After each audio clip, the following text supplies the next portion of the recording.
আমি এখন এক্স্যাক্টলি রয়েছে আমাদের এই মুরগির ফার্মটিতে। আপনারা দেখুন, এখানে আমাদের মুরগির ফার্মে আমরা একেবারে দুইটা পার্টে ভাগ করা। এই একটা সাইড টোটাল এবং আর একটা হচ্ছে এই সাইড, অর্থাৎ টোটাল দুইটা সাইডে ভাগ করে দেয় এদের, যাতে এরা একটু সুন্দর করে আসলে বিচরণ করতে পারে এবং এরা যাতে আনন্দে থাকতে পারে। এই সাইডটায় আসলে আমাদের ম্যাক্সিমাম যারা ছোটো মুরগি রয়েছে, অর্থাৎ বাচ্চা যাদের বয়স 1 মাস বা 2 মাস, তারা। এবং এখানে দেখুন এদের জন্য খাবারের জন্য রয়েছে একটা পট, দুটো পট রয়েছে পানি। এবং এরা এত দুষ্ট যে এদের পটগুলো খুবই নোংরা এবং এটা হচ্ছে তাদের খাবারের ট্রে। এখন তারা এখান থেকে খাচ্ছে খাবার ট্রে। এবং এই পটটাও, পানির যেই পটটা, এটাও খুবই নোংরা এবং এটা হচ্ছে তাদের খাবার দেওয়া হয়। সাধারণত তাদের যে খাবার দেওয়া হয়, যারা বাচ্চা রয়েছে 1 মাস পর্যন্ত তাদেরকে আসলে ফিড দেওয়া হয়। এছাড়া যারা তাদের বয়স একটু বেশি, তাদেরকে আমরা মাঝে মাঝে ভাত অথবা ভাতের মার এবং প্রতিদিনই এদেরকে গম বা ধান বা গম ভাঙা এই খাবারগুলো দেওয়া হয়। আমি যদি একটু অপর সাইডে যেতে চাই, দেখুন অপর সাইডে যাওয়ার রাস্তাটা হচ্ছে এই যে রাস্তাটা, অপর সাইড।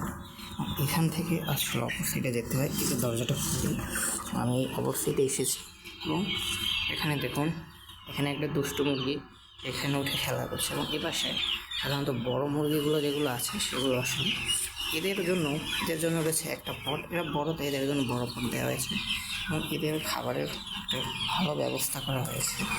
এবং এটা হচ্ছে আমাদের মুরগির ঘর বা মুরগির খোপ। এখানে প্রায়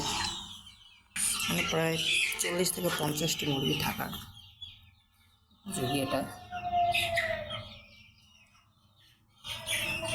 আপনারা দেখুন এরা কত সুন্দর বিচরণ করছে এখানে। এবং মাঝে মাঝে এরা একজন আরেকজনকে একটু খোঁচাখুচি করে, ঠোকর দেয় এবং এভাবে এদের দিনগুলো চলছে। এবং আমাদের এই ফার্মটায় এদের খুব ভালো একটা ব্যবস্থা করে দেওয়া হয়েছে। এবং দেখুন ফ্লোরের প্রত্যেকটি এবং পুরো ফ্লোরটা এখানে আসলে যে কাঠ বা গাছ থেকে যখন কাঠ করা হয় তখন যে গুঁড়োগুলো থাকে সেই গুঁড়োগুলো করা হয়েছে, যাতে ফার্মটা পরিষ্কার পরিচ্ছন্ন থাকে। এবং এই গুঁড়ো, এই দিকে মুরগিগুলো এরা খাবার হিসেবে গ্রহণ করে থাকে। এরা যখন পটি করে অর্থাৎ বাথরুম করে, তখন কিন্তু আসলে যে যতটা অপরিষ্কার হওয়ার কথা সেটা কিন্তু শুধু একটু গুঁড়ো দেওয়ার জন্য হয় না, যে গুঁড়োগুলো দেওয়ার কারণে হয় না। এদের বিচরণটা আমার কাছে খুব ভালো লাগে মুরগিগুলো। তো আমাদের এই সাইডের যে মুরগিগুলো আসলে থাকে সাধারণত, এরা খুবই দুষ্ট প্রকৃতির হয় এবং এরা বড় এবং এরা কিন্তু ছোটো মুরগিগুলোকে খুবই ডিস্টার্ব করে। এখন আমি যে কাজটা করবো, এটা যে দেখতে পাচ্ছেন যে পানির যে পটটা, এই পানির পটটা এরা নোংরা করছে, তো এটা এখন আমরা পরিবর্তন। এই পানির পটগুলো আমি এখানে এক জায়গায় করেছি, কারণ আমি এখন বের হবো। আমি যখন বের হবো তখন বের হওয়ার দৃশ্যটা আমি দেখাতে পারবো না, কারণ হচ্ছে তাহলে মুরগিগুলো বের হয়ে যাওয়ার একটা ইস্যু সম্ভাবনা থাকে। তো আমি যেহেতু একা, সুতরাং আমি এটা দেখাতে পারবো না। তো আমি বের হওয়ার পরে যে কাজগুলো করবো অবশ্যই সেটা আপনাদেরকে দেখাবো।